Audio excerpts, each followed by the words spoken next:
se a gente que já descambar para uma conversa mais esquizofrênica, no bom sentido, maluca, especulativa, né, conspiratória, isso tá alinhado com o que eu imagino que tá programado para acontecer. Que é o Trump virar o salvador do planeta, trouxe paz ao mundo, acabou com a guerra na Ucrânia, vai acabar com a guerra no Oriente Médio, tá querendo fazer um acordo nuclear com os iranianos, tá fazendo acordo com a Arábia Saudita. Eu acho que o Papa vai trabalhar junto com o Trump para trazer essa paz global.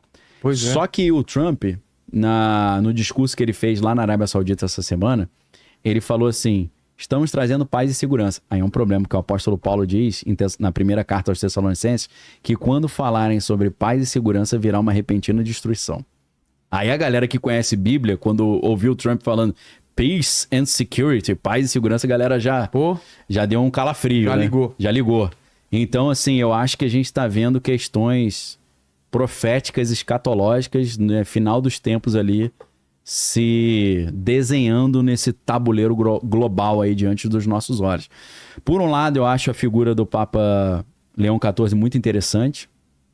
Agora, o Leão XIV, dizem que ele está se inspirando no Leão XIII, né? O que o Leão XIII fez? Lembrando que esse nome Leão foi falado muitos... O último Leão foi no início dos anos 1900, acho que 1903 ou um pouco antes. O que o Leão XIII fez? E as pessoas só enxergam isso. Ele publicou uma encíclica chamada Rerum Novarum. Rerum Novarum é das coisas novas, né? Res é coisa, res pública é coisa pública. E uma encíclica é um... O encíclica quando ele estabelece ali uma orientação para a igreja, né? Tá. E essa encíclica das coisas novas, você vê, início dos anos 1900, ele está convidando a igreja para ser uma igreja mais aberta para o povo, mais aberta para as causas sociais. Então, muitas pessoas acharam que quando ele escolheu o nome Leão XIII, ele está escolhendo o nome de um cara que foi o pai de uma visão social da igreja, portanto progressista.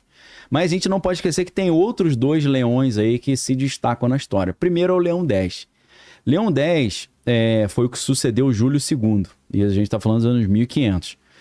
Júlio II ele começou as reformas da Basílica de São Pedro. Só que quando o Papa Júlio II morreu, chegou ao poder o Papa Leão X. Leão X era da família Médici, lá de Florença, italiana, família famosa por ser patrono das artes. Então, Leão X foi o Papa que praticamente construiu a Basílica de São Pedro, como ela é. E ele achava que a Basílica de São Pedro deveria ser a igreja mais bonita do mundo. Ele achava que a Basílica de São Pedro que tinha na época não era digna de ser a sede do cristianismo, do papado. Só que aí, obviamente, falaram para ele: cara, para fazer tudo que você quer fazer, você quer contratar todas as tartarugas ninja, né? Michelangelo, Donatello, né? Rafael. Você quer contratar esses maiores artistas aí para fazer obras aqui, né? Capela Sistina, onde acontece o conclave. Como é que Michelangelo vai pintar isso tudo? É a mão de obra cara. De onde que a gente vai tirar esse dinheiro? Aí Leão X instituiu o ano excepcional de jubileu. Tá acontecendo agora. A gente tem um ano de jubileu também. O que é um ano de jubileu? É quando você pode comprar uma indulgência. Você pode garantir a sua salvação. Isso é um problema, né? O pessoal diz que crente que vende terreno no céu, a igreja já vendia, né? Não só terrenos, mas objetos também, com a simonia, que é a venda das coisas sagradas. Isso gerou a Reforma Protestante. A Reforma Protestante acontece quando Martinho Lutero vê a igreja vendendo a salvação. O cara pagava tantos ducados para não ter que ir para o purgatório, ou para garantir, se ele pagar uma indulgência plenária, ele poderia pecar à vontade, que ele já estava garantido no céu.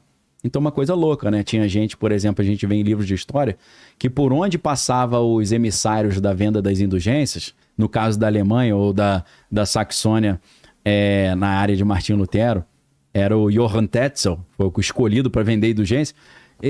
Os livros de história, alguns dizem que por onde esse Johann Tetzel passava vendendo indulgência, aumentava a criminalidade. Porque o cara queria matar o vizinho, aí ele pagava a indulgência e depois matava, porque estava garantido já. Então, é uma coisa maluca, né? E Martinho Lutero viu aquilo e ele começa a ideia de que a salvação é pela fé. E ele, se inspirando ali no livro de Romanos, ele conclui, né, que Romanos diz: o justo viverá pela fé, de fé em fé. Então a salvação não é paga nem é pelas obras. Aí ele vai descobrir o apóstolo Paulo escrevendo, né, pela graça sois salvos por meio da fé, isso não vem de vós, é um dom de Deus, e nem das obras, para que ninguém se vanglorie. Então ele cria o conceito em latim que é sola fide, só a fé, né, sola gratia, só a graça, sola scriptura, só a escritura, só a Bíblia. Então a Reforma Protestante começa na época do Leão X vendendo indulgência para embelezar a Basílica de São Pedro. Então, o fato do Papa Leão XIV escolher o nome Leão Por um lado, ele está homenageando o Leão XIII, que tinha a causa social, que ele tem também, com todo o seu trabalho no Peru, mas tem também a questão da reforma protestante. Sim. Né? Talvez não resolver esse problema que aconteceu. Agora, o primeiro Leão, o Papa Leão I, ou Leão Magno, ele foi o cara que fez um negócio muito interessante, porque foi na época dele, Antigona, que Átila o Uno invadiu a Europa. Imagina o cara lá no Estreito de Gibraltar, aí a Península Ibérica vira islâmica, né? Aí os portugueses e espanhóis tinham que lutar as guerras contra os muçulmanos, né? As guerras da Reconquista, contra os moros, né? Meu pai é espanhol, né? Então, ele dizia que minha avó... Eu conheci minha avó, conversei muito com ela, mas não sobre esse assunto. Que ela falava muito dessa época da história, né? Ela, não, quando os moros invadiram... Eles chamam de... Em vez de falar mouro, né? Ah, é? Minha avó falava moros, né? Moros. Os moros, quando eles invadiram a Espanha, foi uma coisa terrível. Sérgio Moro. Deve ter conexão, né? Então, ela morria de medo, né? Dos moros. Foi uma época que foi muito difícil, porque realmente foi uma invasão à Europa. E o Átila, o Uno, ele foi indo para Roma. Imagina o cara com elefante vindo lá da Ásia, passando nos Alpes suíços de elefante, chegando até Roma. E ele chegou em Roma e o Papa Leão I foi o cara que, sem lenço, sem documento, foi lá peitar ele. Falou, meu irmão, sai daqui, você tá fazendo o que aqui, meu irmão? Isso aqui é nosso. Dá linha, sai fora logo pra não cair tua casa. O cara foi corajoso pra caramba, né? Ele podia ter fugido e tal, ele peitou. Então, assim, eu não sei se tem essa ideia também de... Papa Leão XIV, tô me referindo ao Leão também, porque eu vou ter que lutar contra um novo Átila Uno. Talvez esse Átila Uno é quem? O Trump? Eu não sei. Ou outra figura? Não sei. Então tem várias referências. O fato dele escolher o nome diz muita coisa. O nome Leão. Tem essas três principais referências. O Leão XIII da causa social, o Leão X, que foi quando aconteceu a Reforma Protestante, e o Leão I, que lutou contra a invasão da Europa pelo Átila. O nome que o Papa escolhe é um indicativo do caminho que ele vai seguir. É indicativo pra caramba. O Papa Francisco, ele queria trazer um negócio mais humilde, né? Uma questão mais da... Aí por isso que é o primeiro Papa Francisco. Pois é. Francisco de Assis, né? Francisco de Assis, aquela questão da pobreza e tal. Mas aí entra um outro problema na posse do Papa Leão XIV. Porque o Leão XIV chega na posse falando que ele quer continuar o legado do Papa Francisco, que o Papa Francisco era muito amigo, que ele era um dos braços direitos do Papa Francisco, mas o Papa Francisco ele assume o poder sem usar a estola sacerdotal. E mudando, ele mora em outro lugar, né? Também, lugar mais simples ali e tal, para fazer essa propaganda de uma igreja mais simples, né? Não pomposa. E ele não, né? Poxa, a gente tá vendo na imagem, né? O Leão XIV entra com a mesma roupa tradicional, e aí isso indica conservadorismo e tradição, a mesma roupa que o Bento XVI entrou. Pois é. Que é o cara que ninguém queria mais, né? Porque era conservador demais.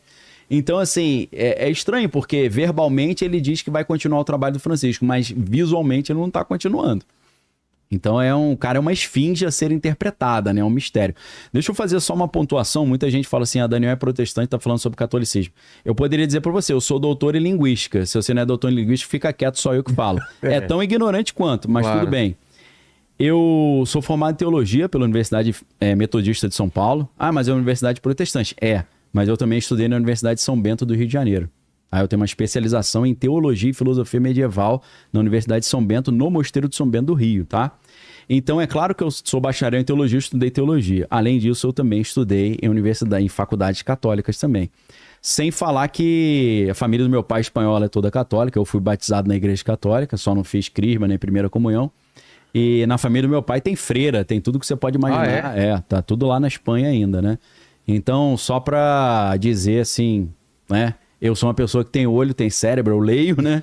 E eu acho que não é só o católico que fala sobre catolicismo, assim como tem muitos católicos que analisam o protestantismo também. Eu acho que eu, como jornalista, estou analisando notícia. Como teólogo, analiso a teologia. Muito católico falando the king, the power of the...